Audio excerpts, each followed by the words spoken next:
Next question. Next question. Next question. That's Kung, 1 minute. kung hindi alabok ng lupa ang mababasa sa Genesis 2:7 ng ang dating Biblia, ano ang mababasa? Ay problema mo yan kung ano ang mababasa. Objection, moderator. Pagkat dyan sa talata Time mo, stop, time stop, Objection! time stop, time.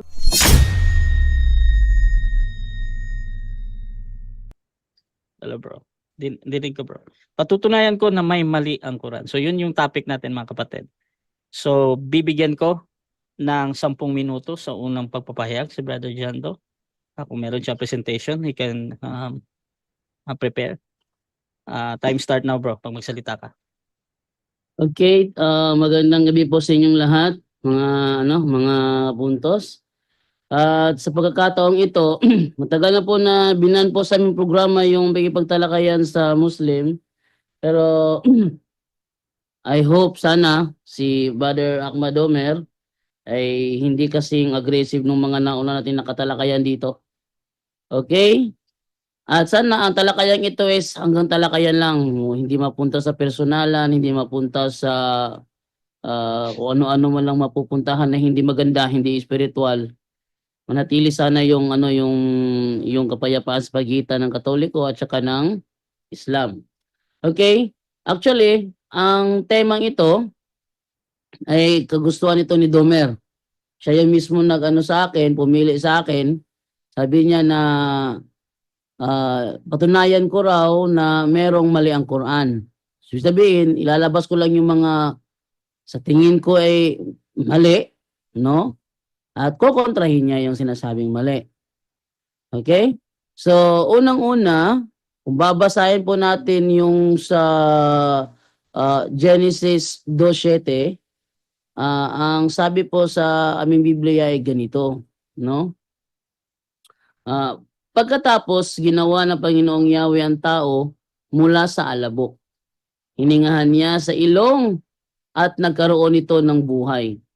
Ayon sa katuruan namin sa Biblia, ang tao ay ginawa mula sa alabok ng lupa. Pero sa Quran, ang tao ay ginawa mula sa plastic clay. No? Ang batayan natin dyan, yung sinasabi sa Quran 37:11, ate ipakita yung yung ating screen natin dito sa sa Quran 37:11. Okay? Ito tayo sa Islam 101. Quran 37:11, ganito ang mababasa. Then ask them, O Muhammad, are they stronger as a creation, or those others whom we have created? Lo, we created them of plastic clay. Ayon po sa sinasabi dito sa Quran, salin ito ni Muhammad Marmaduke Pickthall, ang tao ay ginawa mula sa plastic clay. Yon. Pero sa Biblia, sa Biblia, ang tao ay ginawa mula sa alabok ng lupa. Mali yun. Mali na ang tao ay ginawa mula sa plastic clay. No? Doon sa ibang salin naman, nakalagay naman is sticky clay. Sa Sahih International yata yon. Sticky clay, dito naman kay Pickthall naman is gawa mula sa plastic clay. Kung alin man sa kanila ang nagsinungaling dito, it's either si Pickthall na nagsabi na plastic clay ginawa yung tao, o yung Sahih International na sinasabi na ang tao ginawa sa sticky clay, nasa kanila na yon. Pupa siya doon dahil di naman natin aral yung kanilang Quran. No? Kaya yun ang mali. Dahil never talagang mangyari na ang tao ay gawa mula sa plastic. Hindi naman ako gumagawa ng kwento. Ito yung ating ginagamit.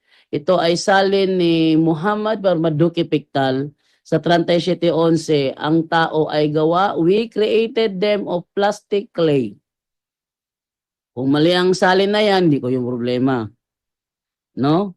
Ang sa akin lang, talagang mali na ang tao ay gawa sa clay. Ngayon, baka sabihin nila ngayon sa Quran kasi, wala naman nakalagay na plastic diyan. Nakalagay naman sa Quran ay clay. So, kung nagkamali si Piktal dito, kailangan niyang aminin muna na nagkamali si Piktal. Kasi yung mga Muslim na hindi nakakabasa ng Arabic, natural, magre-rely yon sa mga translations. No? Sa mga translations ng Quran. Sabi nila, yan ay translation of the meaning. No? No, that's not translation of the meaning. Kasi ang clay, hindi kailanman magiging plastic. Hindi kailanman naging meaning ng clay ang plastic. Pag sinabi nila na yan ay translation of the meaning of the Noble Quran, ay hindi ako sangayon doon. Kasi hindi kailanman naging meaning ng clay ang plastic. Okay? So dito, talagang mali ang Quran dito. Na ang tao ay ginawa mula sa plastic clay. Katunayan, kapag ang tao ay na-cremate, no? Pag ang tao pinakremate mo at natapos na ang cremation, hindi naman nagiging plastic, hindi naman nagiging clay ang katawan ng tao. Bagkus ito ay nagiging alabok. Nagiging alabok. Nalalagay pa nga sa jar, hindi ba? Napapansin ninyo yung mga mayayaman ngayon na pinapakremate lang yung kanilang mga mahal sa buhay. Ang resulta niyan, nagiging alabok. Hindi nagiging clay. At hindi rin nagiging plastic clay. Hindi. Kaya mali ang sinasabing yon doon sa Quran. Pangalawa, doon naman sa Quran 15:26, sasalin pa rin ni Muhammad Marmaduke Piktal. Ating tingnan sa 15:26. Sabi naman dito, verily, we created man of potter's clay of black mud altered. Ano daw? Ginawa. Teka, please wag mag-ingay yung hindi kasali. Pa-mute mo na, operator. Pwede bang pa-mute? Thank you. Sid lang po, Sid. So, sa mga nanonood dyan sa Zoom, wag na lang kayo maingay. Okay? Ito naman tayo ngayon. Ang sabi sa kanilang Quran, sa 15:26, ang tao ginawa mula sa potter's clay of black mud altered. Ano ba yung potter's clay of black mud altered? Ito yung literal na kahulugan yan. Sa literal na kahulugan, ito ay tumutukoy sa luwad o yung clay. Luwad na ginagamit ng mga magpapalayok, potter, na nagmula sa itim na putik, black mud, na nagbago o na-alter. Na-alter. Kaya nga may nakalagay black mud altered with D. Ito ay salin pa rin ni Muhammad Marmaduke Piktal, ang tao daw ginawa sa potter's clay of black mud altered. Tunayan, naging kontrahan yung dalawa. Bakit? Sa 37:11, ang tao ginawa mula sa plastic clay. Plastic clay. Sa 15:26, ang tao ginawa mula sa potter's clay of black mud altered. Kaya kung i-visualize nyo na lang, yung pinagkaiba ng plastic sa black mud altered, ang layo ng pagkakaiba. Kasi yung ginagawang potter, ginagawang yung inuhugis ng mga potters, hindi gawa sa plastic clay yun. Yun ay gawa sa putik. It's 2 minutes. Samantalang ang plastic clay ay plastic, no? Kung nakita na kayo kung paano maghulma, magpapalayok, yung hinuhulma niya doon daw ginawa ang tao. Mali yun. Bakit? Dahil kapag natuyo ang potter's clay of black mud altered, hindi naman ito natutulad sa katawan ng tao kapag na-cremate. Diba? Yung magpapalayok, gumawa ng vase gamit ang black mud altered. Pag yun natuyo, hindi siya katulad sa katawan ng tao pag na-cremate. So madaling salita, mali ang sinasabi ng Quran na ang tao daw ginawa mula sa potter's clay, black mud altered. Pero kakaiba itong sa Quran 1967. Kasi ayon dito, ang tao daw ay ginawa mula sa wala. Mali na naman yun.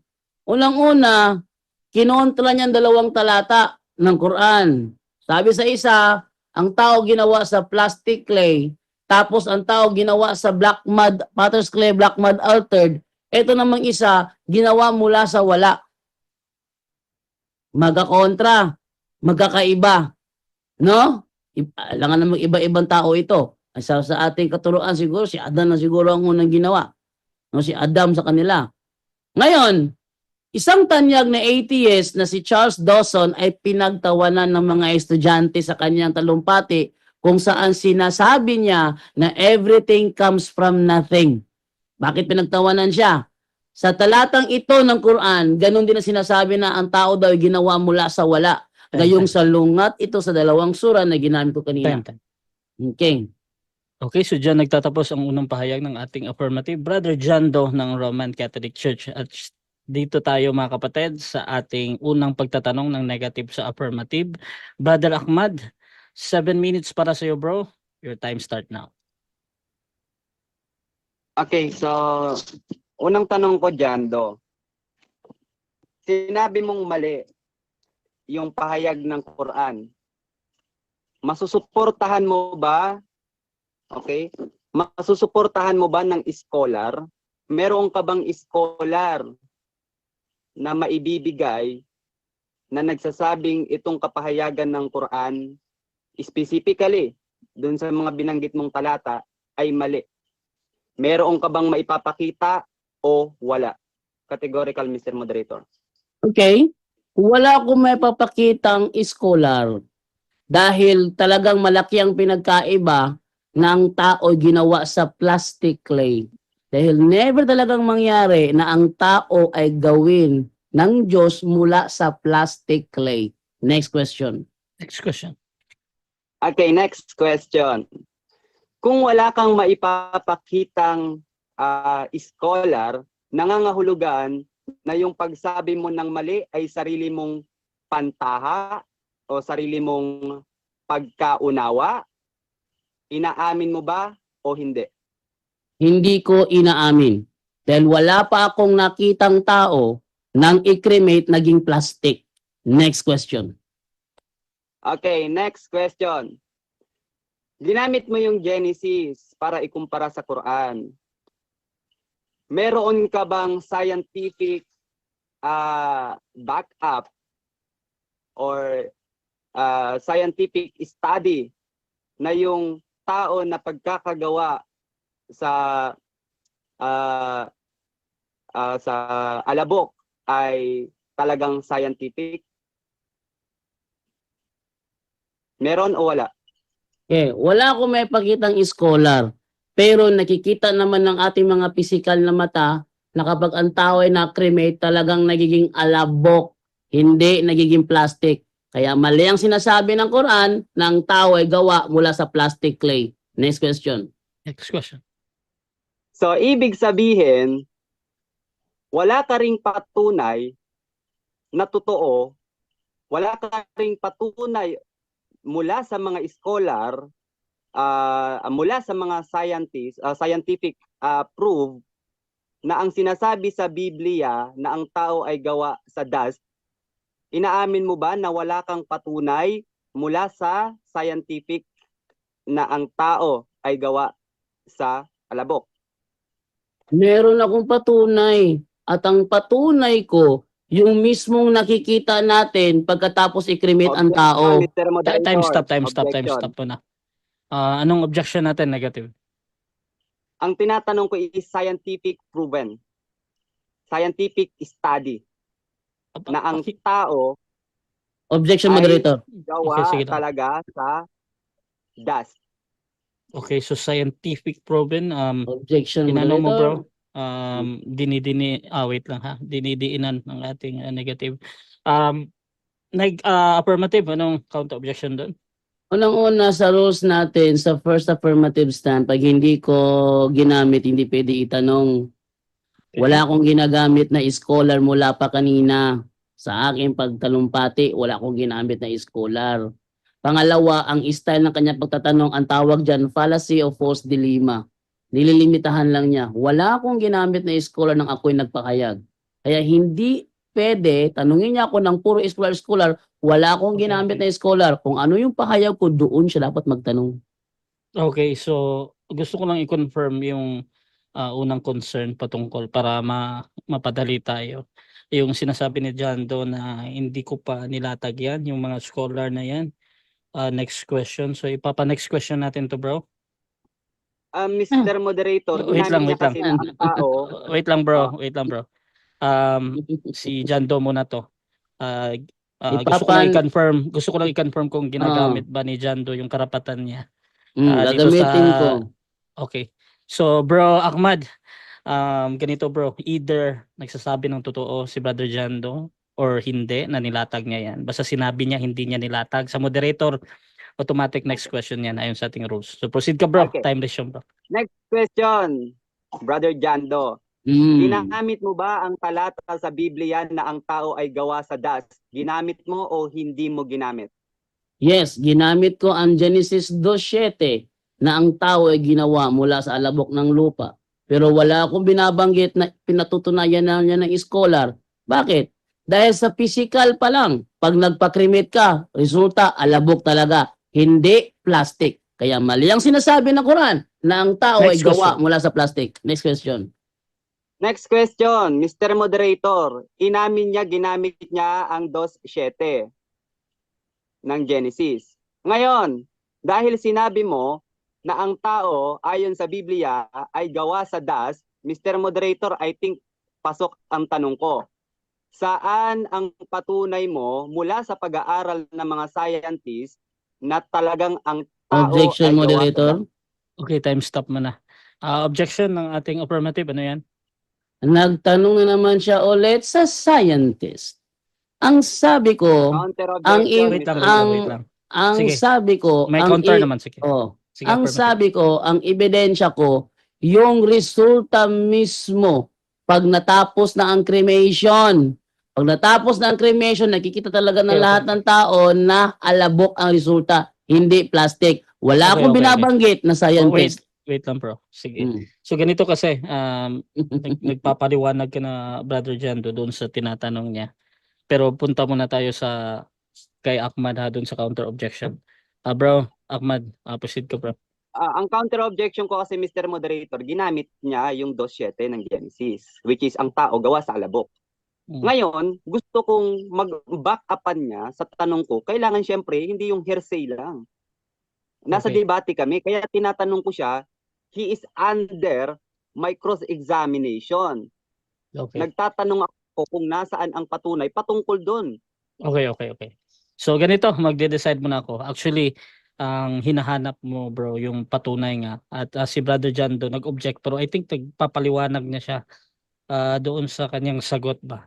Ang gagawin ko na lang, bibigyan ko na lang ng 20 seconds si Brother Jando. Tapos Brother Ahmad, pwede kang mag-objection dito bro kung you feel na kung ano man yung yung baga kung hindi nasasagot ba. Brother Jando, 20 seconds, ano daw yung Okay. patunay? Ang patunay ko, yung nakikita talaga ng tao pagkatapos i-cremate, yung tao nagiging alabok. Hindi scientist ang ginagamit ko patunay. Kundi yung talaga nakikita ng tao na naging alabok yung katawan ng tao pagkatapos i-cremate. Next question. Next question. Ang alabok ba, Jando? O, confirm ko lang ha. Ang alabok ba na tinutukoy mo, ito yung gawa sa putik? Tama o mali? Mali. Kasi, pag na-cremate ang tao, hindi naman nagiging putik. Nagiging alabok talaga ang katawan ng tao. At yung alabok, syempre pag binasa mo, nagiging ano yun, nagiging putik yun, yung alabok binasa mo. Pero, alabok pa rin pag natuyo. Kaya, hindi yan plastic. Ang sinasabi ng Quran na Next question. gawa sa plastic, yun ang mali. Okay, next question ko, Mr. Moderator. Sabi dito, then Yahweh, God, formed man, dust drawn from the clay. Okay, ang tanong ko, ang clay ba ay hindi pinagsamang dust at tubig? Pinagsama o hindi? Okay. Hindi. Pag pinagsama yung dust at saka tubig, resulta mud. Putik eh. Mud. Di ba? Iba naman yung clay. Pero hindi siya plastic. Bro, doon ka mag-focus sa stand ko. Mali ang sinasabi ng Quran na ang tao ginawa mula sa plastic clay. Next question. Okay. Next question. Sabi mo kanina, i-confirm ko lang, batay sa Biblia, ang tao ay gawa sa dust. Objection, moderator. Time stop, time stop. Anong objection natin? Napapansin ko ang mga katanungan ni Domer, nakapokus na lang lahat sa Biblia, baka maubos yung oras. Puro sa Biblia ang tanong niya. Dapat tanungin niya ako sa sinasabi ko Mr. doon sa... Moderator. Wait lang ha. Gusto ko lang maintindihan mo na yung objection ha. May counter ka, Brother Ahmad lagi. Brother Jando, ulit niya. Napansin ko lang kasi, sunod-sunod yung tanong niya, baka nasa Biblia, baka maubos lang yung oras natin. Sa katanungan niya, nakapokus sa Biblia. So hindi siya tinatanong, hindi niya ako tinatanong doon sa Quran kung mali ba o tama. Dapat sana doon siya mag-focus. Okay, so I think ang objection mo bro, suggestion doon sa kabila kung paano siya magtanong. Brother Ahmad, may counter objection ka doon bro? Counter objection, Mr. Moderator, problema niya yon dahil gumamit siya ng Biblia sa presentation niya. At ang rules natin, ang pagtatanong ko magmumula sa presentation niya. Okay. So dito mga kapatid, ipaparesume ko ulit yung pagtatanong Brother Jando. However, I think nadinig naman ni Brother Ahmad yung sinasabi mo na you suggest na doon magtanong. However, tingnan ko muna kung yung forma ng tanong ni Ahmad dito. Buuin mo muna Brother Jando tapos you can object naman dito ha. Brother Ahmad, proceed ka muna sa question mo bro. Okay. Ito yung tanong ko, Mr. Moderator. That's 50 seconds. Nakukompuse ako sa salita. Time stop muna, time stop. Mr. Bro, nawawala ka bro Ahmad Okay na ba? Okay check. na? Yan. Pakiulit yung from the start bro, yung sa pagtatanong mo. Okay. Ito Brother Jando, kasi nakukompuse ako sa alabok. Ang alabok ba ay gawa sa lupa o gawa sa abo? Sagot. Yung alabok ng lupa. Sabi sa Genesis 2:7, ginawa ang tao mula sa alabok ng lupa. So galing siya sa lupa. Hindi siya galing sa... Time stop. Okay. Sagot Wait lang. Objection, Brother Ahmad. Sid bro. Categorical kasi yung tanong ko eh. Ito ba'y gawa sa lupa o gawa sa abo? Okay. So, Brother Jando, ready ka namang mabili or magka-counter object ka muna? Counter objection ako, false dilemma pala yung tanong niya. Palasyo false dilemma. Pareho lang yung Brother Russia kasi alabok ng lupa ang sinasabi sa Genesis. Alabok ng lupa. Okay, so I suggest bro kung wala kang mapili din, you can use the 10 seconds or sabihin mo lang next question. So, anong gagawin mo? Yeah, sasagutin ko 10 seconds. No? Proceed bro, 10 seconds. Ang sabi kasi, ang tao gawa mula sa alabok ng lupa. No? Alabok ng lupa. Kaya siya, the same lang, alabok ng lupa. Hindi siya gawa sa plastic clay. Next question. Okay, next question. Sabi ni Jando, ang time. sa 7 minutes time. Time. So mga kapatid, dako tayo sa ating negative naman. Brother Ahmad, 10 minutes bro. First presentation. Your time start now. أعوذ بالله من الشيطان الرجيم بسم الله الرحمن الرحيم سبحانك لا علم لنا إلا ما علمتنا إنك أنت العليم الحكيم رب اشرح لي صدري ويسر لي أمري واحلل عقدة من لساني يفقه قولي السلام عليكم ورحمة الله وبركاته. Alhamdulillah mga kapatid sa pananampalatayang Islam, ang topic namin ay patutunayan ni Jando na mali ang Quran. Objectively. Hindi yung subjective. Okay? Magkaiba yung objective at yung subjective, Mr. Jando. Kaya hinahanapan kita kanina, sinong scholar ang nagsabi na yung pahayag sa Quran na pinagsasabi mong mali, sinong scholar ang sumuporta sa'yo na yun ay mali? Bakit? Kasi subjective yan. Sa'yo lang yan dahil wala kang nga naipakita. Pananaw mo lang na mali. Tinatanong kita kanina, meron ka bang mababasa na pinatunayan na ang tao ay gawa sa alabok? Wala ka ring maipakita. Pinagbabatayan mo lang din yung sarili mong tinitignan. Alam nyo, sabi niya, ni Jando, tingnan nyo kung paano niya baluktutin yung mga talata sa Biblia.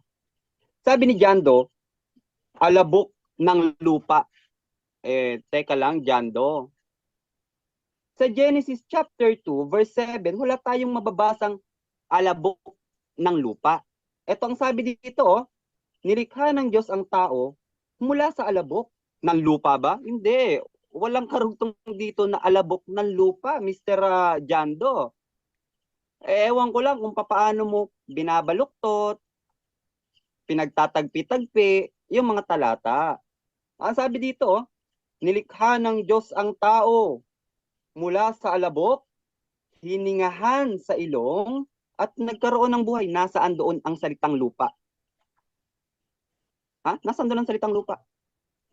Wala. Ngayon, gigibain natin itong binigay ni Jando na talata ng Quran na pinagkukontra-kontra niya. Kontrahan daw. Ay, teka lang. Wala naman tayong mababasang plastic clay doon, Mr. Jando. Basahin natin sa Arabica kasi pinagkontra-kontra niya. Sabi dito,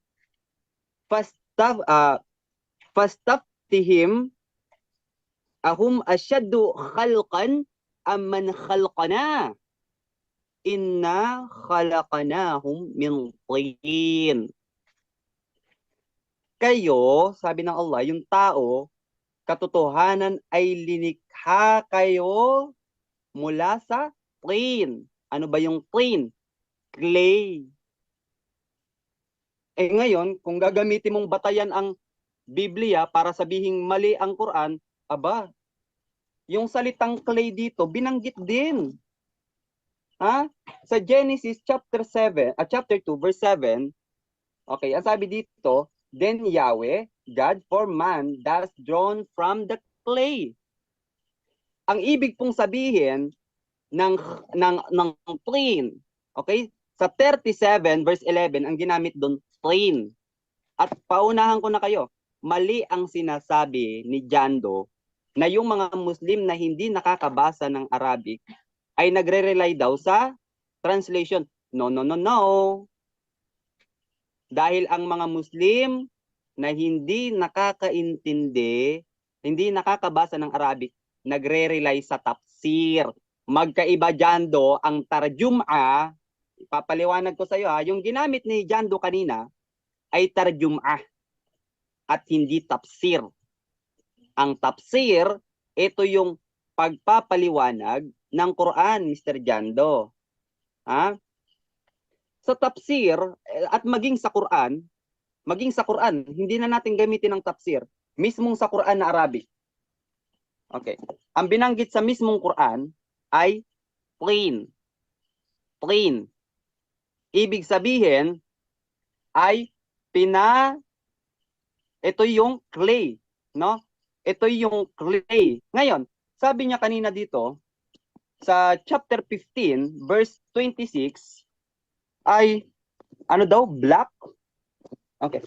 Hindi siguro alam ni Jando kung papaano ang paniniwala nating mga Muslim. Puntahan natin yung 15. Okay. Ang binanggit doon sa 15 ay eto. pilit niyang pinagbabangga yung dalawang talatang hindi naman magkakontra. Chapter 15, verse 26.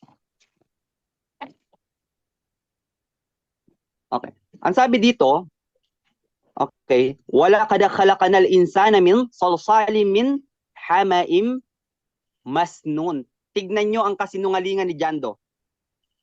Ano yung sabi niya kanina? Sa black daw, black. Black. We have created Adam, the progenitor of mankind, from dry clay. Ayun. Hindi sila nagkakasalungatan. Ha? Doon sa una, sa chapter 37, verse 11, linikha ang tao mula sa tin, sa clay. Dito, ganun din, Mr. Jando. Ha? Pilit mong pinagbabangga yung dalawang talata na magkakontra, na hindi magkakontra, pilit mong pinagkukontra. Ngayon, tatanungin tayo ni Jando. Sino ba yung nagsasabi doon ng totoo sa dalawa? Kaya nga kapatid, ang Quran, bawat translation ng Quran, nandoon yung Arabic para kung may pagdududa kami sa mga translation na ilinalagay nila, makikita namin kung ano yung original na ginagamit doon. Ang sabi ng Allah Subhanahu wa Ta'ala sa Quran, okay, ang sabi ng Allah Subhanahu wa Ta'ala sa Quran, afala yatadabbaruna al-Quran, Jando. Hindi mo ba isinasaalang-alang ang Quran? Walau kana min indi ghairillah, kung hindi ito galing kay Allah, walajadu fihi ikhtilafan katira, ay makakatagpo kayo rito ng napakaraming kamalian. Jando, yung binibigay mong kamalian, sarili mo lang pantaha sa pantaha. Sarili mo lang pagkaunawa. Sarili mo lang haka-haka. At yung sinasabi mong Biblia, chapter 2, verse 7, na sinasabi mong tama, sarili mo lang din pagkaunawa. Sarili mo lang din sa pantaha. Meaning to say, hindi ka objective. Subjective yung presentation mo. Sa'yo lang yon at hindi para sa lahat. Ha? Sa'yo lang yun, Jando. Sa paniniwala mo lang yun. Hindi yun sa paniniwala ng pangkalahatan. Kaya, pakitaan mo ako ng isang argumento objectively na ang Quran ay mali. Just 1 minute. Bakit? Ang Quran ay hindi kagaya ng Biblia, Jando. Ha? Ang Quran ay hindi kagaya ng Biblia. Ang Biblia nyo at kahit kayo, aminado kayo, na meron itong scribal error. Ha? Sa katotohanan, meron tayo dito mga mababasa. Okay? Napakarami nating mababasa rito sa mga talata ng Biblia ninyo na kayo mismo, inamin ninyo na may mga talata kayong isiningit dito na hindi naman talaga original na matatagpuan dito. Ha? O, kagaya nito. Sabi dito, ito, Biblia nyo ito, CCB, Jando. Ito yung ginamit ko nung kay Junre at sinuportahan mo. Sabi dito, sa footnote, okay, chapter 8, verse 1, the section, chapter 8, verse 1 to 11, is not found in most ancient manuscript of John's Gospel. Many think that this selection is from another source. Time. Hindi po ito matatagpuan. Time number. Okay, so dyan nagtatapos mga kapatid ang unang pahayag ng ating negative. Brother Ahmad ng Islam mga kapatid. So dako tayo sa unang pagtatanong ng ating affirmative. Brother Jando ng Roman Catholic Church, 7 minutes para sa iyo. Your time start now. Okay, nilibat mo yung paggamit ko ng Quran 15:76. Sabi mo sarili kong sa pantaha daw yon. Yun ang binanggit mo. Tama ba ang sarili kong sa pantaha yon? Yes or no? Yes, Mr. Moderator, sapagkat ang ginamit doon ay hindi magkakontra. Sapagkat doon sa chapter 7, verse 11, ang ginamit doon ay clay at doon sa chapter 15, verse 26, ang ginamit din doon ay clay. Sarili mong sa pantaha yan. Jando, next question. Next question. Dito sa ginamit kong salin ni Muhammad Marmaduke Pictal, sangayon ka ba na sa 15:26 na mabasa natin na Potter's Clay of Black Mud Altered o tutol ka? Tutol ako, Mr. Moderator, sapagkat hindi naman yan ang nakalagay sa Quran. Ito ang Quran, Mr. Moderator, at hindi yan. Ha?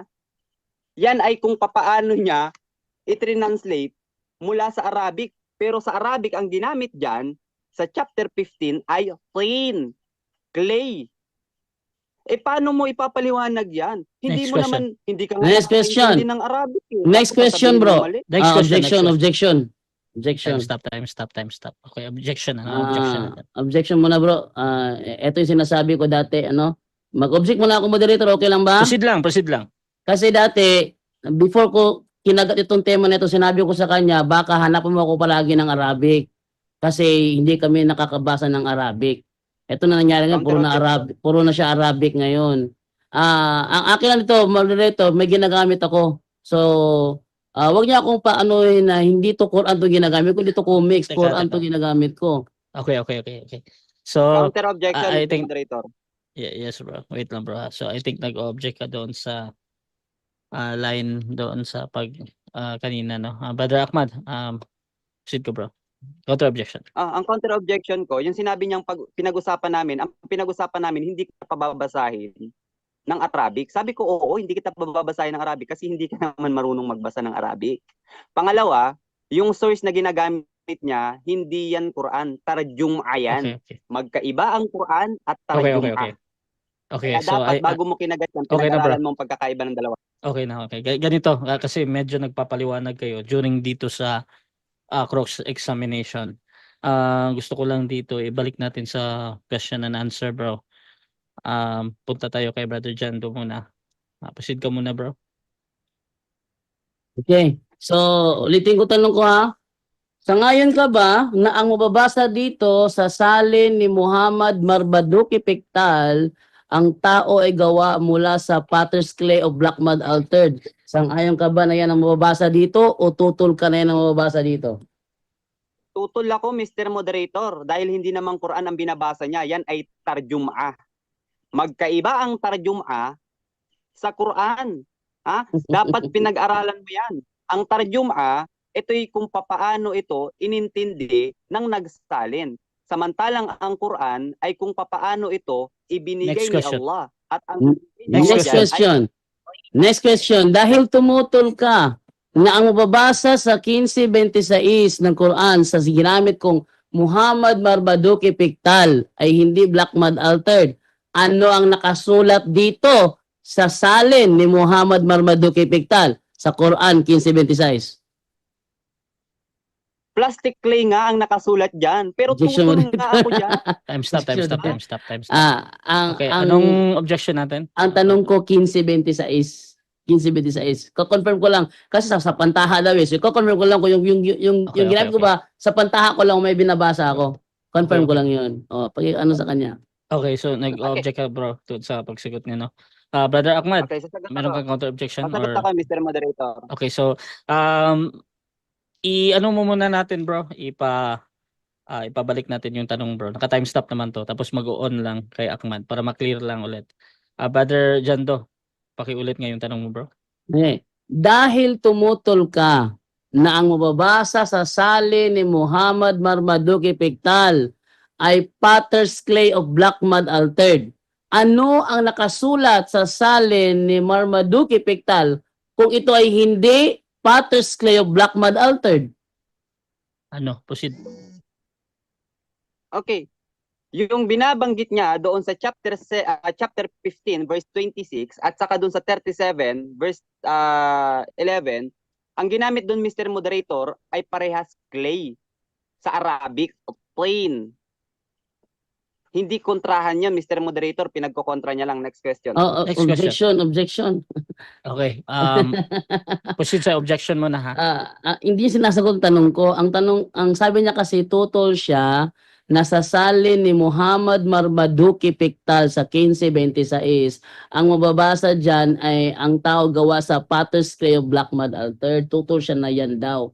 Tutol siya na yan daw mababasa dyan. Ano ang mababasa sa 15:26 ng salin ni Muhammad Marmaduke Pictal kung hindi Potter's Clay o Black Mud Altar? Ano mababasa dyan? Okay, so again, Counter inulit mo yung tanong mo, bro. objection, Mr. Moderator.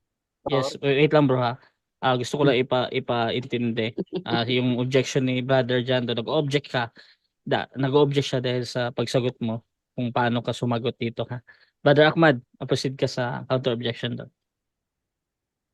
Nagtatanong siya kung tutol daw ako sa salin ng kanyang ipinapakita na black clay.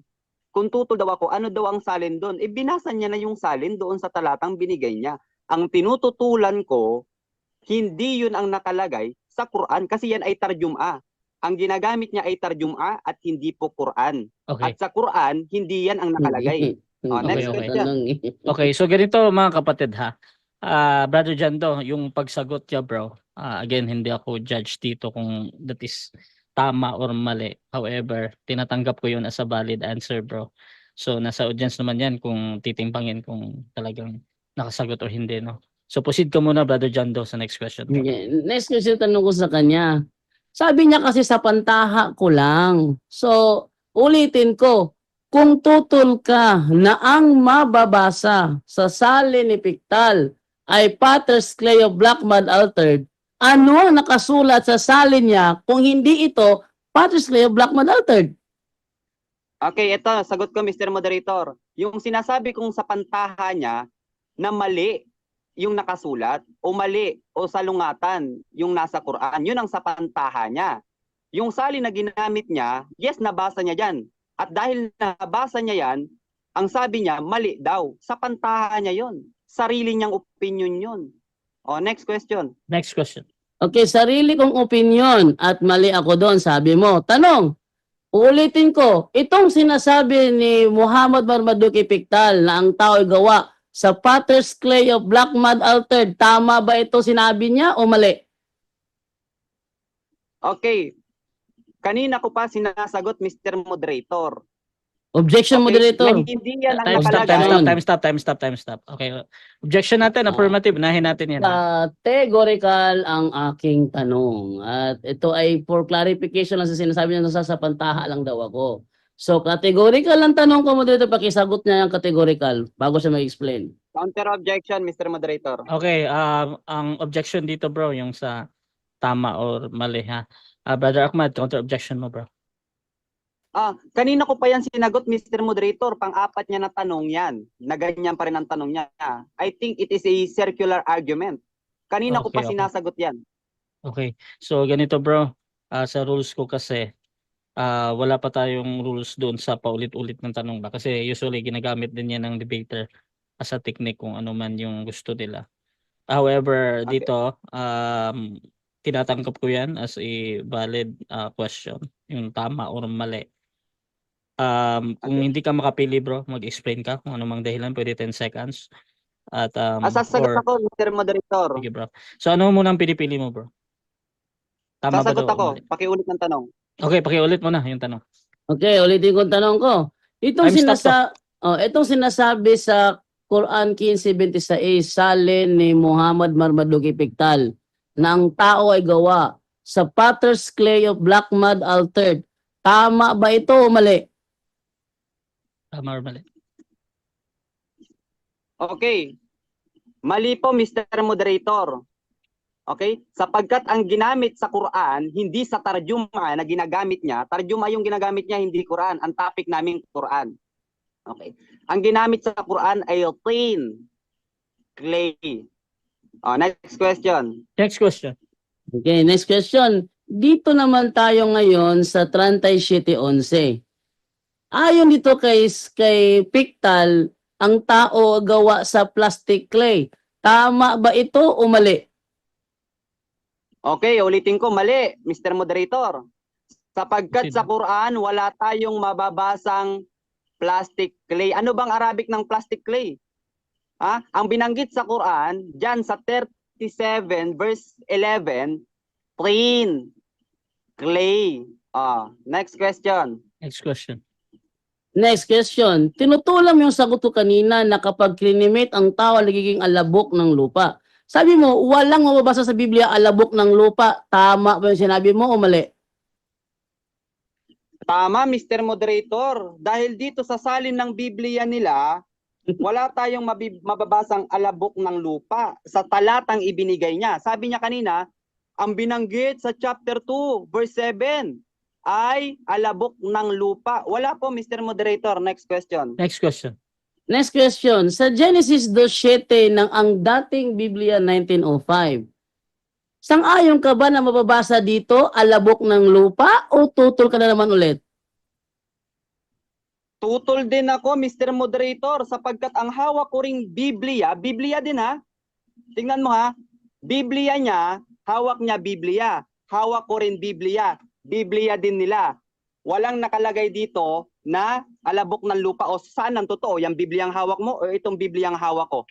O, next question. Next question. Next question. That's Kung, 1 minute. kung hindi alabok ng lupa ang mababasa sa Genesis 2:7 ng ang dating Biblia, ano ang mababasa? Ay problema mo yan kung ano ang mababasa. Objection, moderator. Sapagkat dyan sa talata Time mo, stop, time Objection! stop, time stop, time stop muna. Time stop Objection. muna. Okay. Unahin natin ang objection, bro, ha? Proceed. Ang objection ko, ang sagot niya, hindi responsive sa aking tanong. Sabi niya kasi tutol siya na sa ang dating Biblia, ang mababasa alabok ng lupa. At dahil tutol siya na alabok ng lupa mababasa dito, ano ba ang nakalagay sa Genesis 2:7 ng ang dating Biblia kung hindi alabok ng lupa? Okay, so ang objection Okay. mo, bro, doon sa sasagot ako, unang Mr. pagsagot. Moderator. Okay, so ito, sasagot naman si Brother Ahmad, kaya ipapatuloy ko lang to. 20 seconds. Bro, ano daw yung nakasulat? Proceed, bro. Sa Bibliang binasa niya, mababasa yung alabok ng lupa. Pero dito sa Biblia niya rin, Biblia din nila, Biblia nyo rin, ang nakasulat dito, alabok, walang alabok ng lupa. So saan ba talaga ang totoo dyan? Yung Bibliang hawak mo o itong Biblia nyo rin? Next question. Next Next question. ang sahin ng Sahih International sa Quran 37:11, ano ang nakalagay? Plastic clay din ba o hindi plastic clay ang nakalagay? Counter objection, Mr. Moderator. Hindi, objection yan, bro, kasi objection yan, bro. Ah. Time stop muna. Objection. Proceed ka, bro. Hindi ko ginamit ang Sahih International. Mamaya ka magtanong dyan. Objection. Counter. Okay, so pinasok mo doon sa objection, bro, no? I-proceed muna natin sa counter objection. Counter Proceed. ko. 37:11 yung pinagkukuhanan dito. Kasi binanggit niya yung hindi pareho ang salin ng magandang balita Biblia at ng dating Biblia. So kaklaro yung sa kanya rin. Sa Okay. Quran 37:11 na pinagbabangayan namin, nasa Okay. topic yan. Oh. Okay. So ito, Sa salin ng Sahih International. Okay, Mababasa okay na, ba bro. doon ng plastic clay o hindi? Okay na, bro. So ganito. Actually, ibabalik ko to kay Ahmad kasi meron siyang sinabi dito na hindi ko pa nilatag yan. Bro, ipapa next question mo ba to or sasagutin mo, bro, Ahmad? Next question, Mr. Moderator. Kasi hindi Proceed. ako gumamit Proceed, hindi ako gumamit ng Sahih International. okay. Ang gamit ko Okay sa na, bro. pagbasa ito. Okay na, bro. So Tanungin niya proceed. ako dito. Okay na, bro. So proceed tayo, brother Janto. Next question. Sang-ayon ka ba na sumagot ka rin sa tanong ko? Time. Oh, 7 okay. minutes time.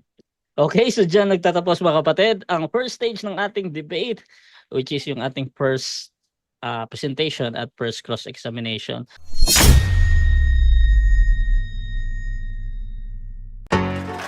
Anyone can claim the statement of the Bible because we can do a private interpretation. Kining ako mga kaigsunan nga gipabarog nga usa ka haligi nganong matuod ang simbahan tungod kay gitukod ni Kristo. Dili tungod sa pagkamabasa, dili tungod sa karakter, dili tungod sa ngan, usara ang haligi nga kung ipabarog nganong nahimong tinuod ang simbahang Katoliko way laing rason tinukod sa atong Ginoong Hesus Kristo.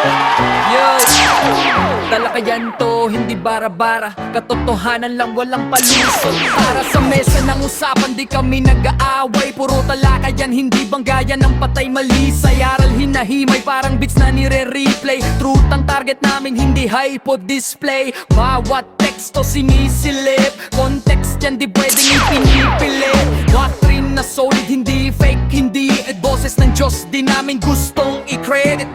Doktrina flow, hasal ng pag-iisip, salita ng Diyos, yan ang aming inisip. Uhaw sa turo, kaya kami nagdidip sa talakayan, truth ang pinanghahawakan. Keep it! Doktrina flow, hindi ito laro. Pag-unaway tumatagos hanggang buto. Sa bawat linya, puso ang sumisigaw. Katotohanan lang, walang bawal, walang bawas raw. May tanong, sige lapag mo, let's go. Di kami takot sa debate na may respeto. Espiritu ang guide, parang beat na smooth ang tempo. Pag may liwanag, lahat ng shadow nagme-melo. Hindi kami nagmamarunong, nag-aaral lang. Pag may gap sa mind, Diyos ang pumuno niyan. Ang Iglesia ng Diyos mula Espanya papuntang Pilipinas. Sagot, basahin ko yan. Hindi kompetisyon, hindi kami nagra-rhyme para lang manalo. Puso ang puhunan, hindi bara-bara ang palo. Truth ang goal, yan ang tunay na trono. Doktrina flow, hasal ng pag-iisip, salita ng Diyos, yan ang aming inisip. Uhaw sa turo, kaya kami nagdidip sa talakayan, truth ang pinanghahahakan. Keep it, doktrina flow, hanggang dulo go. Liwanag ang bit-bit, hindi ego. Sa doktrinal na usapang totoo, The pillar and foundation of the kami ang truth bida. is the church, and the Catholic Church is the church founded by Jesus Christ. Then, asay inyong pilion.